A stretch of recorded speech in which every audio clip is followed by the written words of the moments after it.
traders, welcome to this edition of Market Outlook, Trends, Risk, Events and Trade Setups brought to you by Vantage Markets. This is a weekly webinar where we focus on the key events and themes, both technical and fundamental, driving markets at the moment. I just let you have a look at the disclaimer. I'll just run through what we hope to get through this week, and our goal really of the whole webinar, it is to break down all that market jargon and complexities that we all read about. So if you do have any questions, please do ask them along the way and write them in the box, and I'll hope to answer them as we go as soon as possible, or at least after the webinar finishes. This week we'll follow the standard format, so we'll just look at how markets are shaping up at the moment. We'll look at a couple of key themes. We looked at the VIX last week. We'll just have a brief review of that again, and we'll look at also the idea of central banks pausing, and that's being questioned now. So we think that's quite important. We'll review the RBA meeting from last week as well in light of that potential change in that theme. We'll then check out stocks as we normally do, both technically and also earnings, and where we are to date on those. Before then, as I said, looking at the RBA, and also then going into the Bank of Japan and the announcement last week, but probably confirmed this week, about the head of the bank, so the new governors, the announcement of the new governor. We'll then get into a deep dive really into the main event of the week, of course, US CPI data. We'll look at the DXY and gold as well, potential impact on those two assets, of course, and then we'll go into the the UK data. It's the middle of the month, so we always get a data deluge, if you like. The main reading being, the main data point being UK CPI on Wednesday, although wage growth as part of the UK jobs report on Tuesday tomorrow will also be important for the MPC and the Bank of England. Okay, it should be, it's pretty much an action-packed week, actually, that lies ahead. Quiet start with markets at the moment. The dollar obviously has staged a recovery lately, but whether this comeback has scope to continue will depend, of course, on tomorrow's US inflation data. Over in Japan, as I mentioned, the Bank of Japan will enter a new chapter with the nomination of its new next central bank chief, and that really puts the spotlight on the yen, on the Bank of Japan really as well. That's of course been rigid and stuck to its uber dovish policy over the last few years. Much excitement in December, of course, with that yield curve control tweak. But whether that was just a technical adjustment and not really any change in its monetary policy, we're potentially getting some answers to that, and we will definitely get an answer to that with the new governor's appointment, which we'll go into later. As I said, we get a UK data dump that really could make or break this theme around the Bank of England pausing as well. And then notably, the Canadian dollar has been firmer. We can see that on this year-to-date chart, really. That's sort of come from middle of the pack last week, I think, up to sort of second in the majors performance to date against the dollar. Aussie still leading. RBA, as I mentioned, we'll go into that. Quite an important meeting, really, and the hint really of more hikes to come. There was hoped, of course, that there would be a pause after the 25 basis point hike that we saw last week, but that's probably not going to be the case with rising inflation in Australia and Canada. Well, we've had actually stronger oil prices, but also then another bumper Canadian jobs report on Friday that smashed consensus expectations, and again brought into question lots of questions now about the Bank of Canada's attempt to guide for a pause in its rate hiking regime at its coming meetings. Risk appetite really will probably be quite limited before tomorrow's data, at least.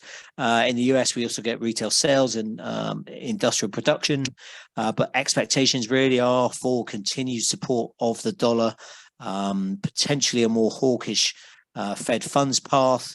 And certainly we've seen in the 10-year yield, if we just look, at a chart here, you can see this is the US Treasury 10-year yield, really a global proxy for borrowing costs around the world, really. And you can see that we're up to sort of nearly 3.75% from sort of 3.3% or so. So a big move in the last few sessions, really. The 2-year Treasury yield, that's at its highest since November. You can see we're at its highest since, well, the start of the year at least. And we're up sort of against 100-day moving average now. This is the yield, remember. So prices move inversely to the yield. And potentially you can see if we do push above here, then we get up towards sort of 3.88, 3.9% on the 10-year Treasury yield. That would really push DXY, the dollar index, up to 105, where we are currently closing in on 104. And we'll look at the DXY shortly. We have had a slew really of Fed speakers recently. And while a broad chorus really on higher rates has been maintained, much of which has been the Fed's message throughout, markets really perceive the messages as hawkish, primarily as the January non-farm payroll report is still keeping investors quite concerned. As I said, lots of different speakers. Waller, they've all been voters saying rates should stay high for longer. Williams calling that rates are barely into restrictive territory. Lisa Cook said we're not done yet, and then Neil Kashkari expects the rate, the peak, to rise above 5% this year, as the services side of the economy is still hot. All this really, all these comments, they give us hints about the Fed's reaction function to upcoming data. And it kind of then reinforces now that central theme. We've had hawkish speakers, so the theme for markets now is data dependency, and data really backing up what these central bankers are now saying, or have been saying really for a long time. And if you read our daily commentaries, we've certainly been talking about this battle, this difference between what markets are thinking. Markets thinking inflation will come down sharply, of course, through the year, and central bankers really saying that rates will need to be higher for longer. For equities, then, as I said, we highlighted the VIX last week. Just interesting that it had been very quiet. Remember, the VIX is the Wall Street's fear gauge, so it tracks investors' expectations of volatility over the next 30 days. That really had fallen below its long-term average for 2 straight weeks, and that was the longest stretch of low volatility since the start of last year. So we then mentioned it's contrarian indicator sometimes, and certainly now you can see last couple of days, or Friday especially, Thursday, Friday, we pushed up above 20 and above 21. So nothing major really, but above its long-term average, and probably something worth keeping an eye on. US stocks in general, then, they recorded their biggest actual weekly decline in 2 months. Investors really digesting mixed corporate earnings, and obviously this prospect of further rises in interest rates. The S&P gained 0.2% on Friday, but fell 1.1% on the week. The tech-heavy Nasdaq, that fell 0.6% on the day. Friday losing 2.4% across the 5 sessions. That was last week. And the moves really sent both indices to their most significant weekly losses since mid-December.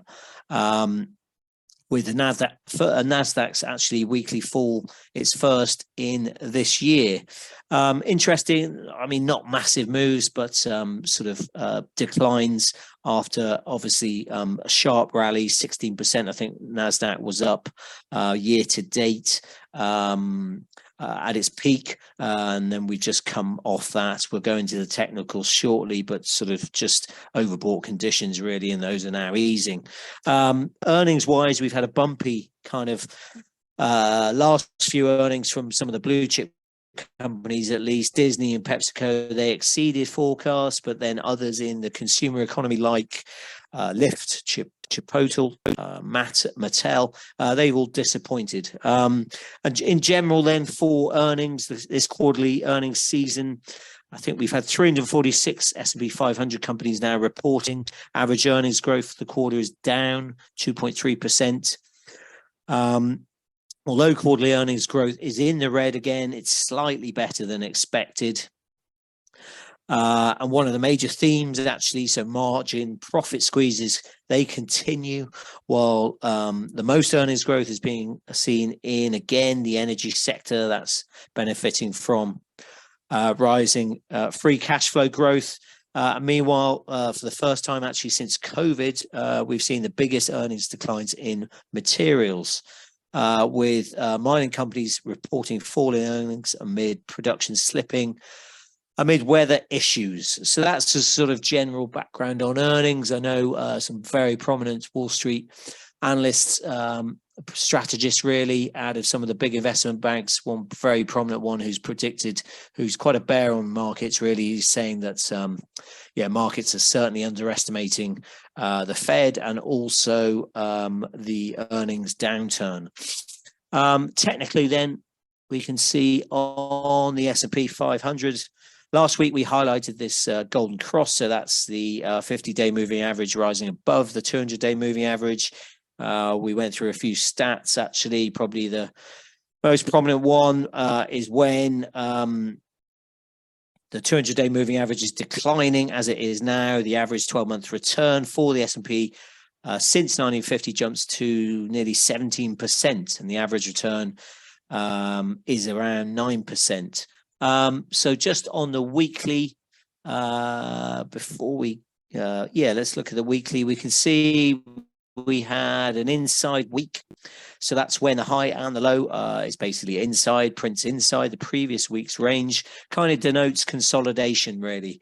And we can see then the upside potentially is capped by quite a long-term fib level, the 23.6 at just below 4,200. Then you also got the 100-week moving average at 4,211, so a little bit of resistance there, and we've come off that now, and we're back in between some long-term fib levels.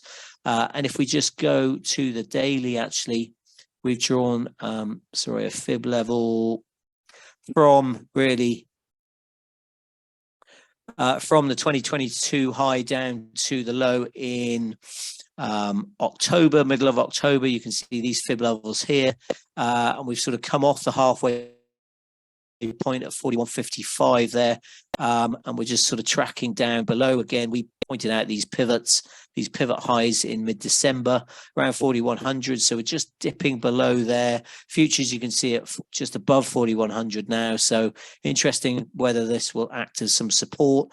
Otherwise, below then we have the 38.2 at just below 4,000. 4,000 always a key psychological level, and then we probably should extend that trend line resistance, which it was, and now support just below 4,000, along with then the 50-day moving average and the 200-day moving average below that. So some significant levels of support and resistance, really. We're trapped in between there.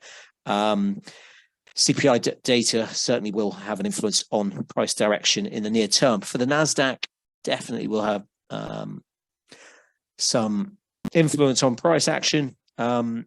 We got close to the big fib level of 12,947, probably best on the weekly. Can see there, didn't quite tap it, and then we've fallen below that now. Support is then mid-December top around 12,166. Then we get the 200-day moving average at 11,934, you can see there. And then below that, the 50 point of the pandemic rally is 11,768. And then the top side, as I said, capped at the moment by that big fib level, 12,947.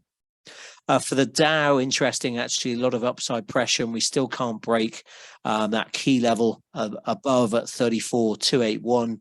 We've highlighted that consistently, and you can see prices really trapped between there and the 50-day moving average, that's offering some support at 33,649. So between there, the longer we track sideways, the longer we're in this range of sort of pretty narrow highs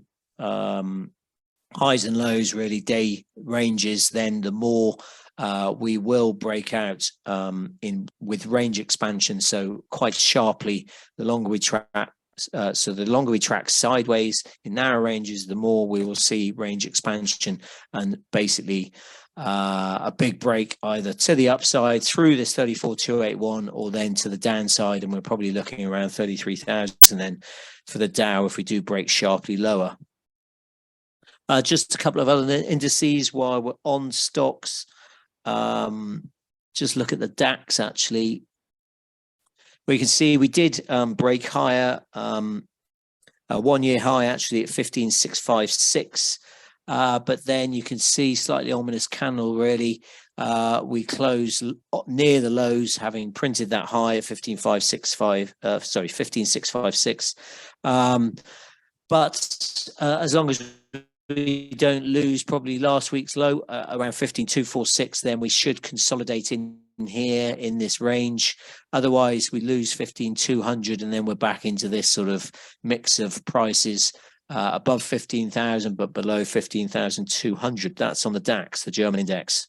FTSE, we did point out the UK index, the UK 100. If you remember, we highlighted obviously that all-time high, really interesting. We just pulled back below there, but we found a bid today after yesterday's down day. And as long as we keep this bullish upward momentum, you can see we were slightly overbought. We've sort of eased slightly off that. So potentially we're looking to break sort of 7,903 again, and then the all-time high, which was last week at 7,949.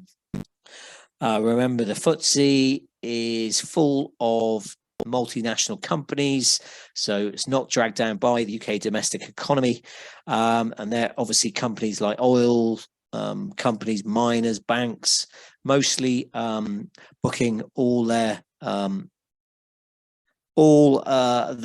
earnings in not in sterling, basically. So certainly sterling devaluation over the last few years is obviously helping their earnings. And then, as I said, FTSE dominated by really non-tech companies. So as those tech valuations have been squeezed, then obviously UK FTSE 100 has been performing pretty well. So we kind of stick with this bullish momentum, we would say, as long as we can get above 7,900. Otherwise, then we potentially, if we roll over, that acts as strong resistance, and we roll back over to around 7,800, we'd say. Okay.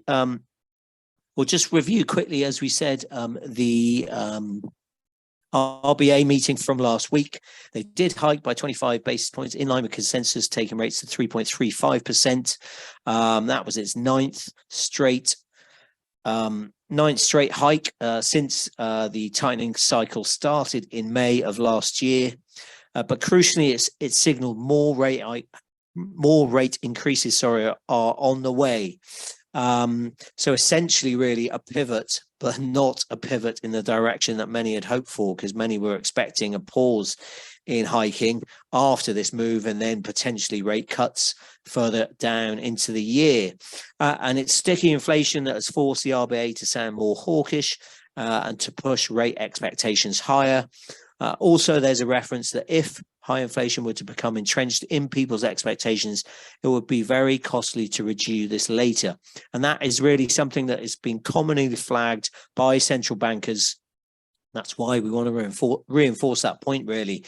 They're thinking that it is better to take the risk of over rather than underdoing with this rate tightening cycle. Markets then now pricing in a peak of 3.9% from around 3.6% before the announcement. Rates, as I said, currently at 3.35%. And potentially there are some local banks in Australia, investment banks, projecting higher rates than that, above 4%, potentially 4.1% in the second quarter. I think that's Westpac. I think and then the potential for first rate cut only in right at the end of the last quarter, probably first quarter of next year. That all makes the Aussie dollar pretty attractive as a currency in the G10 in the months ahead. Certainly, the recent deterioration in US-China relations is a concern. But Australia, if you remember, those tensions have eased with Beijing more recently. And then we've just seen this hawkish repricing for RBA rate expectations, potentially meaning if we do get a softer dollar, then the Aussie is looking good. And you can see, yeah, we're just tracking sideways. Support offered probably at 68.72. That's the 50-day moving average, along with that long-term fib level at 68.71. If we do lose that, then we're sort of probably looking at, and you can see 200-day moving average at 68.03 has sort of acted as a cap to resistance. Then we broke above that, and then we'll offer some support potentially if we do roll over around 68. Otherwise, sort of medium-term uptrend, as long as we hold around 68.72, then potentially we push up above 70 towards then this recent cycle high around 71.57. That's the Aussie dollar. As I said, though, overall, the message, again, probably worth highlighting is potentially important. This message that inflationary pressures that the RBA highlighted is more persistent than many hoped, and that high and rising interest rates from central banks will continue because they need to obviously rein in this inflation. Obviously, the US CPI data could easily turn that sentiment on its head, but currently expectations of widespread easing, as I said, for the back end of this year, look probably at the moment, that story is too rosy, too optimistic. The other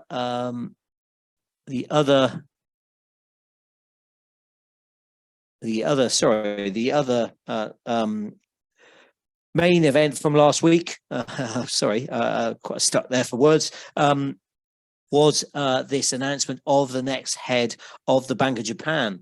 Local wires, the Nikkei reported that the Prime Minister Kishida had picked Ueda as the next BOJ governor after current head Kuroda steps down, of course, in April.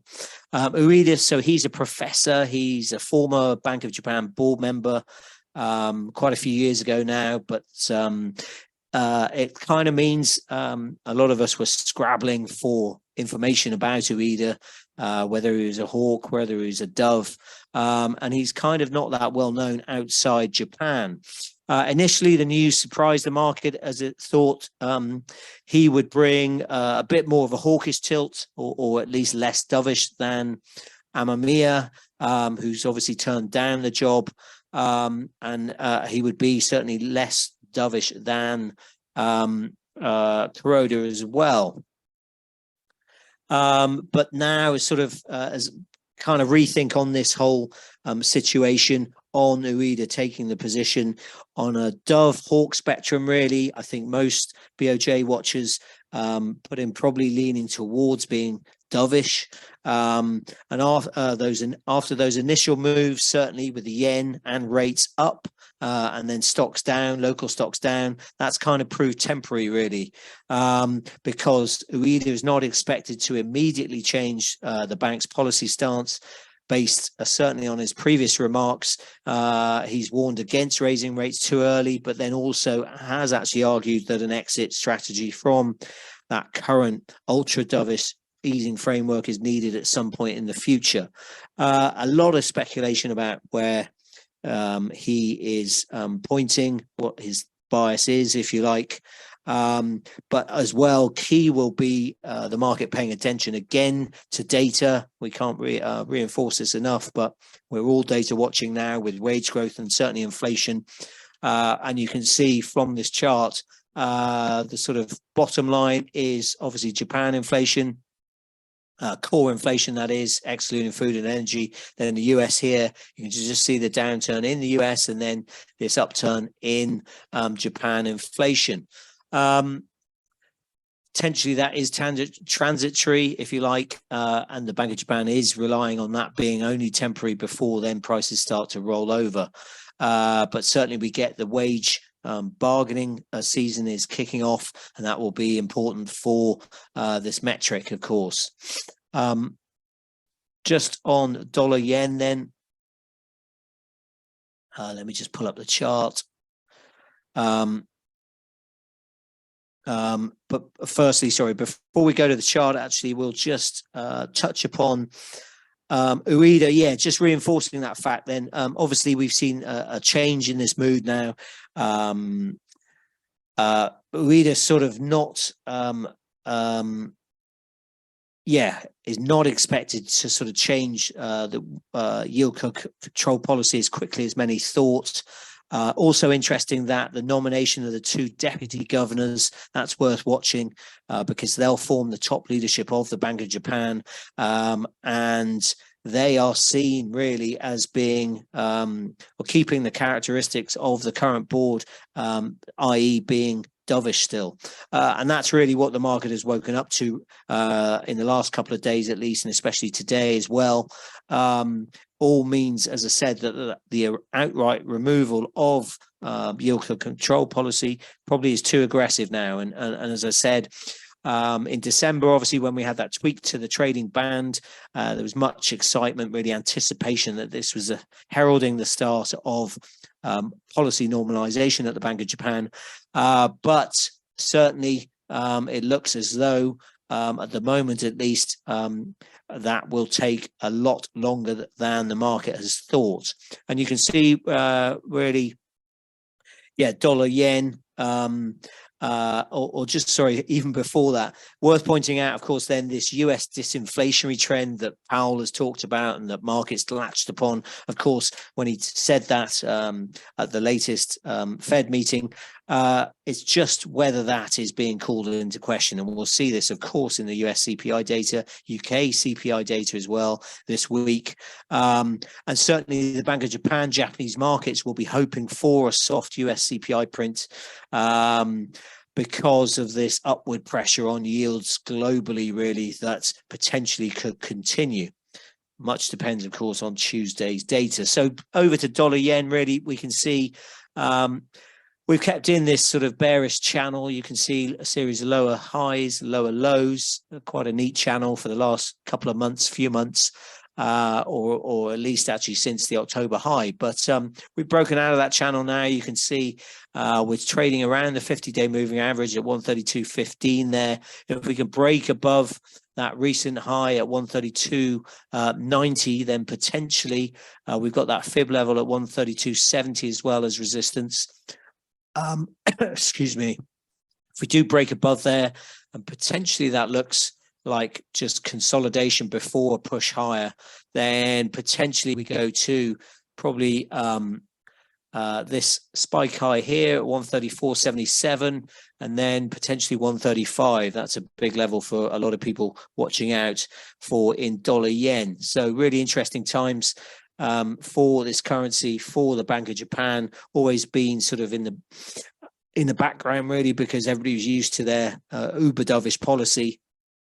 An interesting date, I think, around February 24th, so next week, we may get to hear from Ueda.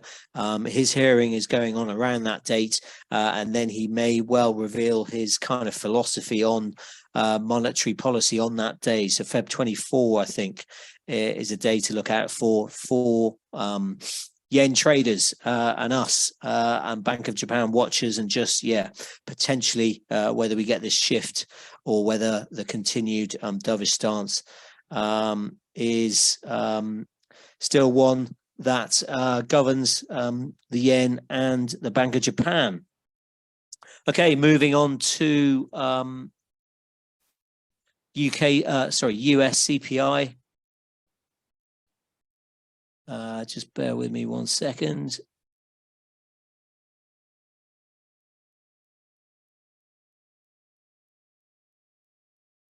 Not sure why that's not working. Let me just get here. The next slide I want to show you is obviously, US CPI, sorry. Yeah, we just got this graphic here finally. Sorry about that. So headline consumer prices expected to rise 0.5% month on month. Previous was 0.1%. The annual rate is seen slowing to 6.2% from 6.5% in December. That's due to base effects, basically. And you can see there's some emphasis on the slowing pace of this decline. So potentially the downtrend, well, it continues from that peak of 9.1%, but it would be the slowest drop in the year-on-year rate since September. This will all be underpinned by a small rise actually in energy prices and also persistent strength in food inflation. For the core measure, so that strips out, of course, volatile food and energy prices, that's likely to have risen by 0.4% on the month. That's up from 0.3%. And then the annual rate is seen slowing slightly to 5.5% from 5.7% previously. Goods prices, they continue to face headwinds, but the pace of decline is likely to moderate, whereas services inflation will continue to be supported by shelter. We've talked about that a lot over the last few months. But then those shelter costs are likely to remain, as we said, elevated before then decelerating into the second half of this year. That would then be consistent with inflation eventually returning to 2%. But definitely a lot of focus will be on this potential acceleration in the monthly run rate for the core CPI. And that would certainly be a very unwelcome development for the Fed. And then certainly combined with January's strong jobs report, obviously the non-farm payroll headline number, that would certainly keep then the Fed rhetoric hawkish, emphasize the need for ongoing rate hikes and a low probability, of course, of this pivot idea, which is slowly getting priced out. That's a key thing to look out for with this US CPI data. Also interesting, there is actually a change, some analysts highlighting a change in methodology, which kind of adds further uncertainty to the release. Some economists believe in really that the new weights could add an upward push to inflation. And then we've also had milder weather in January. A lot of people citing that compared to December, certainly, although sort of February's got colder again, but that would certainly see an upward swing in jobs, economic activity picking up, and then that would mean, of course, demand pressures pick up and give further traction to that. We can see on this chart, you can see the fall from the peak, 9.1% in the headline at least, and then other data points really pointing to the flip side really for some of those upside potential that we could see. The flip side to that is some of the business surveys, the S&P Global, that signals service sector companies raising their selling prices at the slowest pace in more than 2 years in January. So you can see the ISM prices paid there turning lower again after that little pop, little tweak higher. So potentially then that's on the other side to for the argument for prices coming lower. We also get, as well, retail sales data out of the US. That's expected to pick up momentum again in January amid sustained consumer strength. That'll be an important input for market watchers, really, for people like us that continue to weigh up the recession versus the soft landing scenarios. And I know some people now actually pointing to no landing scenarios as well, as the economy maintains this strength that we've seen. We also get several Fed officials this week. As we've said, they've been hawkish, consistently hawkish, and in a way, markets sort of may look through that now unless somebody sort of changes that picture, but they're not doing that soon, it seems. So then, as I said, data is all important. For the dollar, we'll just look at the DXY. finally. So that's continued its recovery, but tracking sideways now over the last few days. Obviously, the markets would probably need to see a hotter than expected print in the CPI for it to continue its recovery. Then it would break out of this resistance zone we pointed out on the DXY, sort of 103 up to 103.82. You can see that capped the upside earlier. So if we can break above that and significantly above the 50-day moving average, which we're just moving up above now, the 50-day is at 103.43, break above 103.82 in DXY, then potentially we push up towards this sort of December range, sort of 104 up to 105, and then bulls certainly looking at 105.63. That well, this year's high actually as a potential upside target. Otherwise, we roll over, then we need to break down through 103, and then last week's low at 102.64 potentially. Gold also worth looking at because that will be influenced by the US CPI numbers. Been consolidating around 1860 really. We avoided closing at a new low actually on Friday, despite that pressure from rising US Treasury yields. Of course, as I said, the data is worth watching out for, whether this disinflationary narrative can continue, even with that new methodology of calculating US CPI. We've obviously seen that shift by central banks, or not really a shift, but continued hawkish rhetoric. And the data obviously will then continue to put pressure or not on that. Gold potentially gets some support from rising US-China tensions. But further weakness, really, that's going to have to take us through that 50-day moving average at 1856 then, and then we push lower down to the halfway point, actually, of what is it? Yeah, halfway point of the March decline. Actually, that halfway point is at 1842, so that should potentially offer some support as well. Below then, we would get the 38.2 retracement of the run-up from early November. That's at 1828. So interesting times for gold. As I said, we also get a data dump from the UK. That comes after the UK actually dodged the technical recession, according to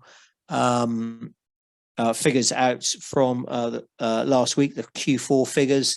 But just thinking about the Bank of England, then they obviously hinted at in the February meeting that a 50 basis point rate hike may have been their last. So they're talking about a pause. Of course, inflation this week will influence that. Jobs data as well and retail sales data will all be a key determinant whether we actually get a hike in March. Labour data is first up on Tuesday, and that's expected to show a tight labour market with a big focus on wages. The MPC, they pledged earlier this month to monitor this closely. That will be a key number out tomorrow. Otherwise, then we get January CPI out on Wednesday. That's expected to remain in double digits. Bloomberg consensus actually has a headline CPI cooling marginally to 10.3% from 10.5% in December. And then we also get, so the headline dropping from 10.5 to 10.3%. Expectations are for core to decline from 6.3 to 6.2%. The prior report really was characterized by a modest slowdown in the headline rate of CPI, downward contribution to price pressures coming from lower fuel prices, whilst clothing and footwear dragged the headline lower, but the core had held at 6.3%. Lower fuel prices for this report, and also there's apparently more intense competition among retailers that will likely play a role for the headline. But more broadly, the core services inflation number that outpaced the Bank of England's recent forecasts, and indeed it showed little signs of peaking. So that was a major factor probably behind the MPC decision to deliver that 50 basis point hike that we saw. And then certainly that will warrant attention at this upcoming report. It's worth noting as well that there's actually still another inflation report due to be released before the MPC March meeting. Yes, some significance to this report, but obviously we get one more before the March Bank of England meeting. Current pricing, 25 basis points is priced in for that meeting, around 62% chance, I think, versus around 38% for unchanged. So certainly this data this week will influence those rate hike expectations, and then that will have an impact, of course, on cable, on sterling versus the dollar. So a lot of volatility potentially around this pair, of course, with US CPI tomorrow, then UK CPI with wage growth, of course, in the UK, first thing tomorrow in the UK, that is 7 a.m. UK time. So just technically, we can see the 200-day moving average there at 119.41, which is probably around, last week's low. On Tuesday, 119.60. So potentially that offers some support, as well as then we're bang on the halfway point, the 50% mark of the 2022 decline. That's at 120.52. So a pivot point, really. We go lower, then we potentially look at support, as I said, 119.41. Otherwise, upside 121.82 is the 50-day moving average, and then above there we go above sort of 123. So really interesting point for cable. A lot of these majors really kind of tracking sideways and waiting for this data this week. Okay, that's all for this week. A lot to look forward to, and please follow us on social media, as well as our daily commentary that we write, which goes into more depth in some of these risk events before the event, of course, and then after as well. So best of luck out there, and we hope to speak to you very soon. I'll see you next week.